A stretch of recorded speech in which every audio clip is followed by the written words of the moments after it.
धनतेरस की सभी को ढेर सारी शुभकामनाएं। माँ लक्ष्मी जी का और कुबेर जी का आशीर्वाद आप पर और आपके घर परिवार पर हमेशा बना रहे। अब हम बात करते हैं कि धनतेरस के दिन हमें क्या खरीदना चाहिए। तो धनतेरस के दिन है वो कई लोग हैं वो सोने चांदी के आभूषण खरीदते हैं और बर्तन वगैरह खरीदते हैं, नए कपड़े खरीदते हैं, कोई नया घर लेता है, कोई वाहन खरीदता है। तो सब है वो धनतेरस के दिन कुछ ना कुछ नया खरीदते हैं। इसी के साथ हमें इस दिन झाड़ू, नमक, धनिया, हल्दी, कोडी इन चीज़ों को भी ज़रूर खरीदना चाहिए, जिनसे माँ लक्ष्मी की कृपा हम पर बनी रहे। यह दिन है ये भगवान धन्वंतरी की जयंती के उपलक्ष्य के रूप में भी मनाया जाता है। धन्वंतरी जी को चिकित्सा या आयुर्वेद का देवता माना जाता है। ऐसा माना जाता है कि जो व्यक्ति इस पावन पर्व पर भगवान धन्वंतरी की पूजा करता है उसे सभी प्रकार के रोगों और कष्टों से मुक्ति मिल जाती है। धनतेरस के दिन भक्त भगवान कुबेर, देवी लक्ष्मी और धन्वंतरी जी की पूजा पाठ करते हैं। हिंदू धर्म ग्रंथों के अनुसार समुद्र मंथन के दौरान भगवान कुबेर और देवी लक्ष्मी जी है वो प्रकट हुए थे। इस बार है वो धनतेरस से 10 नवंबर 2023 को मनाई जाएगी। गोधूली का समय है वो देवी लक्ष्मी और भगवान कुबेर की पूजा करने का सबसे अच्छा समय माना जाता है। ऐसा माना जाता है कि शाम के समय दिया जलाकर मृत्यु के देवता भगवान यम को अर्पित करना भी बहुत महत्वपूर्ण माना जाता है। इस दिन को यम दीपमय के नाम से भी जाना जाता है। वे इसे अपने घर के बाहर रखते हैं। दीप जलाकर घर के बाहर रखा जाता है और भगवान यम को समर्पित करते हैं। ऐसा माना जाता है कि इस दिए को जलाने से सभी बुरी आत्माएं दूर हो जाती हैं और परिवार के सदस्यों को शीघ्र और ऐश में होने वाली मृत्यु से बचाया जा सकता है। अब हम बात करेंगे धनतेरस के दिन सुनी जाने वाली कथा की। एक बार विष्णु भगवान मृत्यु लोक में भ्रमण करने के लिए जा रहे थे तो लक्ष्मी जी भी साथ चलने की जिद करने लगी। विष्णु भगवान ने कहा, मुझे सृष्टि के पालन हेतु जाना है, आप क्या करोगी? साथ चलकर व्यर्थ में ही मुझे परेशान करोगी। लक्ष्मी जी नहीं मानी और साथ चल दी।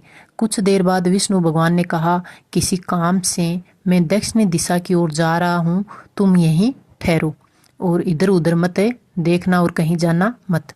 विष्णु भगवान चले गए तो समय बिताने के लिए लक्ष्मी जी ने सरसों के खेत से फूल तोड़कर श्रृंगार किया और ईख के खेत से ईख तोड़कर चूसने लगी।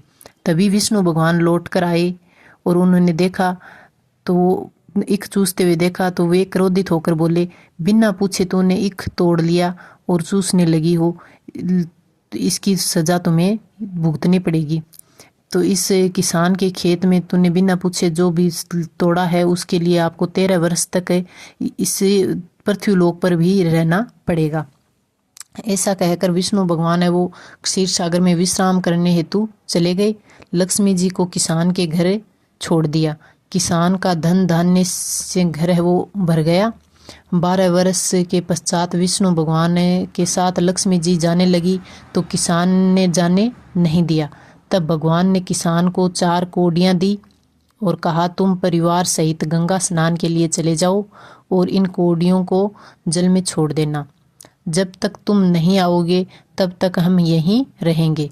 किसान मान गया। वह परिवार सहित गंगा स्नान के लिए चला गया और स्नान करने के पश्चात कोडियाँ गंगा जी में डाल दी तो 4 हाथ बाहर निकले और कोडियों को लेकर जाने लगे।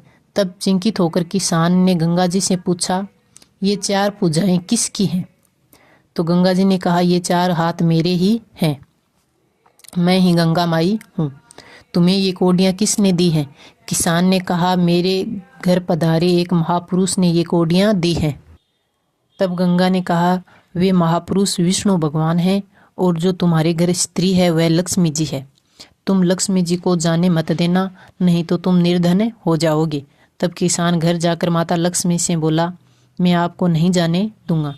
तब विष्णु भगवान ने किसान से कहा, तुम्हारे सरसों के खेत से फूल व ईख के खेत से ईख लेने के कारण बिना पूछे इसने ले लिए थे तो मैंने क्रोधित होकर इन्हें श्राप दिया था। उसी श्राप के कारण ये 12 वर्ष तक आपके घर में रही थी। अब इन्हें जाना ही होगा क्योंकि लक्ष्मी जी स्थिर नहीं रहती। लक्ष्मी जी चंचल कही जाती है, बड़े बड़े राजा महाराजा भी इन्हें रोक नहीं सकते। जब किसान ने फिर भी हट नहीं छोड़ी, तब लक्ष्मी जी ने कहा, तुम ऐसा करो, कल धनतेरस है, तुम अपने घर को लीप पोत कर स्वच्छ करके रखना, रात्रि में घी का दीपक जलाकर रखना, तब मैं तुम्हारे घर आऊँगी। उस समय तुम मेरी पूजा करना। मैं आऊँगी किंतु तुम्हें दिखाई नहीं दूंगी। किसान ने लक्ष्मी जी की बात मान ली और उन्हें कहे अनुसार पूजन किया, तो उनका घर है वो धन धान्य से भर गया और लक्ष्मी जी उसके घर में वास करने लगी। जय हो लक्ष्मी जी माता की। वीडियो अच्छी लगी हो तो लाइक शेयर सब्सक्राइब जरूर करें। धन्यवाद। माँ लक्ष्मी की कृपा आप पर और आपके घर परिवार पर सदा बनी रहे।